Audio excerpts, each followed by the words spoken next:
growing up in a world like I did, where there was really only one option for transportation, and that is the personal automobile, it can be hard to imagine anything different. That's why I was so interested in this new book called Life After Cars. It really got me thinking about how deeply car-brained so many of us are. And I don't mean that as pejorative. It's not an insult. I grew up in a world like this as well, which is why I was thrilled recently when the authors of this book, Sarah Goodyear and Doug Gordon, who are also the hosts of one of my favorite podcasts called The War on Cars, they agreed to take a few minutes and show me in their own neighborhood a few examples, a few glimpses of what life after cars might actually look like.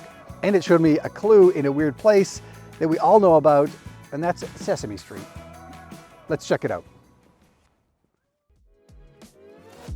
I'm Tom, and this is a channel about urban cycling and bike commuting. And my first stop in New York was to say hello to my friends at Priority Bicycles who sponsor this channel. I'm so grateful for these guys. They set me up for the day with this brand new Apollo flat bar bike for the day. The Apollo is technically a gravel bike, but this new flat bar version with its low maintenance belt drive and the Shimano Alpine 11 internal hub gears, I had so much fun zipping around New York in the winter that I think this could be a fantastic all-around bike for both weekend rides and commuting. Anyway, I made it over the Brooklyn Bridge and into the borough that both Sarah and Doug have called home for years. And as a visiting Canadian, they welcomed me with a gift and made me feel at home in the way that they presented it. Welcome. Thanks for coming. Sarah and Doug, so happy to be here with you. We're happy to be here, and welcome to the War on Cars. Oh, the War on Cars, my own War on Cars toque. Yeah. Thank you for calling it a toque. We've been to Canada enough times, and we consider ourselves the American diplomats. Yes. Yeah. We were educated. We were educated in Edmonton on the toque question. Proper spelling and pronunciation. Yes. The first stop in our journey into what life might look like if we managed to break the dominance of the automobile in our cities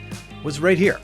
A street that just a few years ago was overrun with cars. So we are standing at Borough Hall, which is essentially the city hall of the borough of Brooklyn. And this is a really good example of life after cars, and really the key ingredient in moving towards a life after cars, and that's political will. Because up until just a few years ago, much of this plaza with its beautiful blue stone, which is a little hard to see under the salt, was covered with cars. The former borough president, you might have heard of him, Eric Adams, allowed his staff to park everywhere, any flat surface. There were cars. So we got a new borough president, Antonio Reynoso, who's amazing.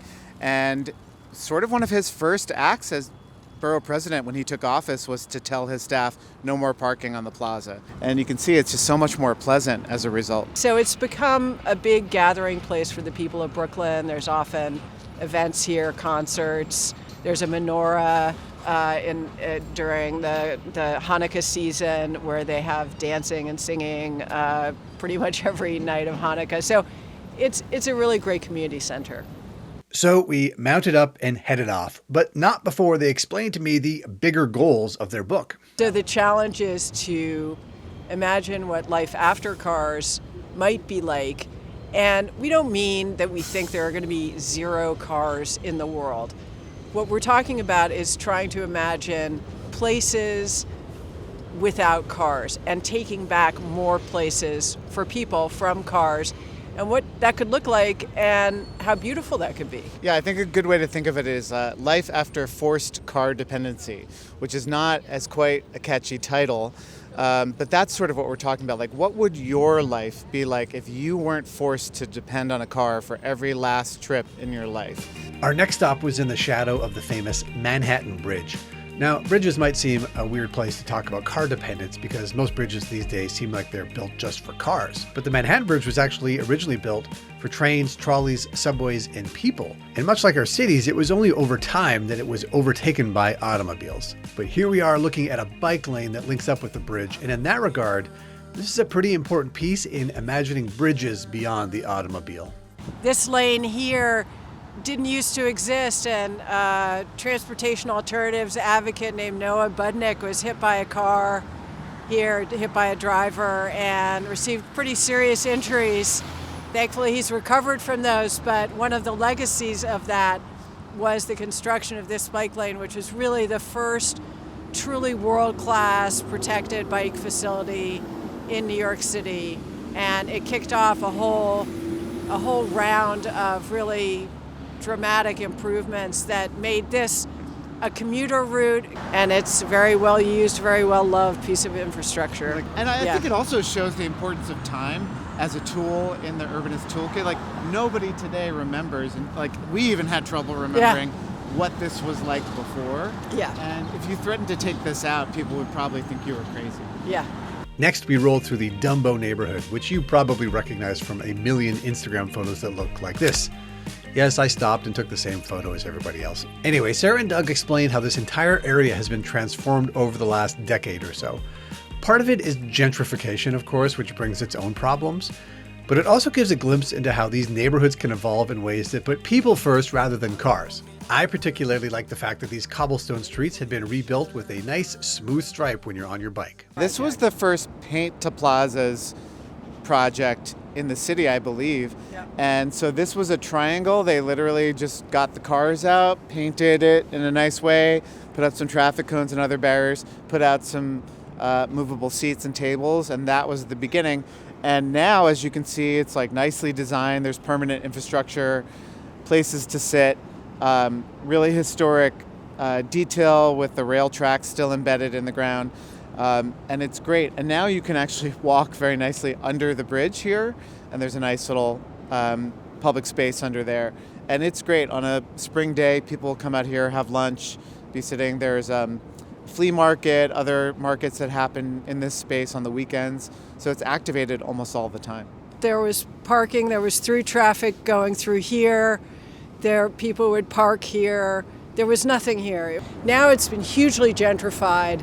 There's a lot of downsides to it, but the upside is just an explosion of public space, going from zero public space to not just this plaza, but we're going to take you through an incredible park. We rolled toward the Cobble Hill neighborhood of Brooklyn next, but on the way we went past this old waterfront that has been transformed in recent years from derelict dockyards into just a great amenity for people in this neighborhood. Each of these piers has its own theme. One contains sports fields, another one's for kids. It was really cool to ride through here, and as Sarah in particular spoke about it, you could just hear in her voice how much this place had come to mean to her. She grew up in this borough, and to see an area that was just totally off limits when she was a kid now turned into a haven for walking and activity and hanging out. It just makes life better for people who live here. But we moved on to a final stop because Sarah and Doug wanted to remind me that building a future beyond cars isn't always easy. This bike lane was installed just last year. What used to be here was parking on either side of the street and 2 lanes of moving traffic. But realistically, it was always only ever 1 lane of moving traffic because inevitably people would double park, drop people off, use that lane as a loading zone. I've lived in this neighborhood for 25 years, patronized a lot of these businesses.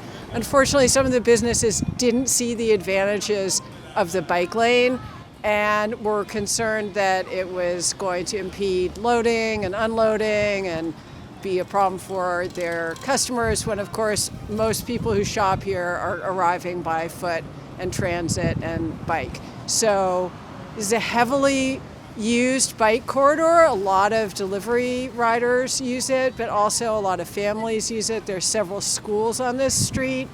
And so it just made sense for it to be a bike lane. And it was a stressful environment and actually not a great environment for walking and cycling. So it's really exciting.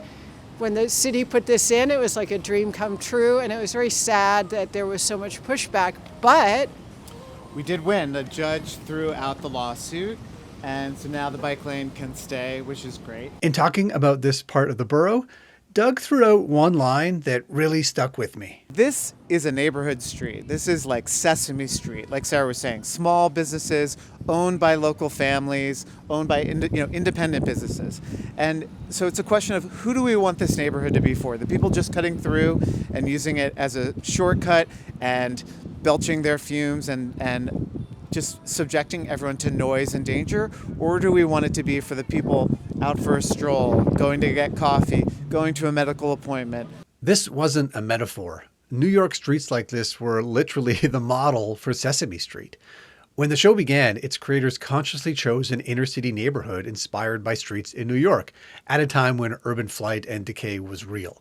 And Sesame Street embodies things that are both real and idealized. It's diverse, it's dense, it has a real sense of community, but it still has a bit of urban grit. I mean, Seriously, one of the main characters lives in a freaking garbage can. But you know what it doesn't have? A lot of cars. It's a mixed-use neighborhood and it's walkable. It's really a great example of how we can, and how until relatively recently that's the only way we did it, build neighborhoods by putting humans first rather than just automobiles. At the beginning of this video, I said that it can be difficult to imagine what life after cars might look like, but that comment by Doug about Sesame Street made me think that maybe it's actually not that difficult after all. Maybe we've been doing it all along. Big thanks to Sarah and Doug for showing me around their neighborhood on what was a really cold day, and a huge thanks to Shifter members. Without your support, I could not make videos like this. Thanks everyone, and I'll see you next time.